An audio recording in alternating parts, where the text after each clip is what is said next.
యుద్ధం ముదిరి పాకాన పడుతోంది. మొన్నటిదాకా ఏదైతే కాల్పుల ఒప్పందంలో భాగంగా లెబనాన్లోని హెజ్బుల్లా మీద ఇజ్రాయెల్ దాడి చేయకూడదు అన్నటువంటిది ఇరాన్ పెట్టిన షరతు. ముందు అందుకు అంగీకరించలేదు ఇజ్రాయెల్, అమెరికా కూడా అందుకు అంగీకరించలేదు. ఇది కాల్పుల విరమణ ఒప్పందం ఇరాన్ మీద దాడికి సంబంధించిందే తప్పించి లెబనాన్ హెజ్బుల్లా ఇష్యూ సపరేట్ అంది.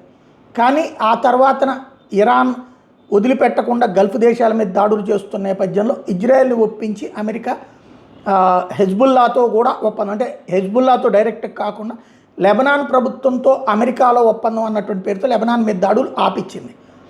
ఇప్పుడు కాల్పుల విరమణ ఒప్పందం పూర్తి అయిపోతుంది, రేపో మాపో ఇక ఏ ప్రాబ్లము లేదు అని చెప్పుకొచ్చాడు. నిన్ననే ట్రంప్ ఇవాళ పొద్దునే ట్వీట్ చేశాడు, అన్ని పార్టీలతో మాట్లాడాను, గల్ఫ్ దేశాలతో ఇటు ఇరాన్తో అన్నటువంటి.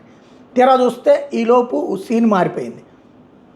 ఇరాన్ ఏమో హార్ముజ్ జలసంధి దిగ్బంధాన్ని వదిలిపెట్టనంది. ఇరాన్ హార్ముజ్ జలసంధి దిగ్బంధాన్ని వదిలిపెడతానన్న కారణంగా శాంతి ఒప్పందం అని చెప్పాడు ట్రంప్. అది తుస్సుపోయింది. ఈలోపు వచ్చి అతిపెద్దదైనటువంటి పరిణామం చోటు చేసుకుంది. లెబనాన్ మీద విరుచుకుపడింది ఇజ్రాయెల్, హెజ్బుల్లా మీద విరుచుకుపడింది ఇజ్రాయెల్. 20 మంది హెజ్బుల్లా కమాండర్లని, చీఫ్ కొంతమంది నాయకుల్ని చంపేసింది.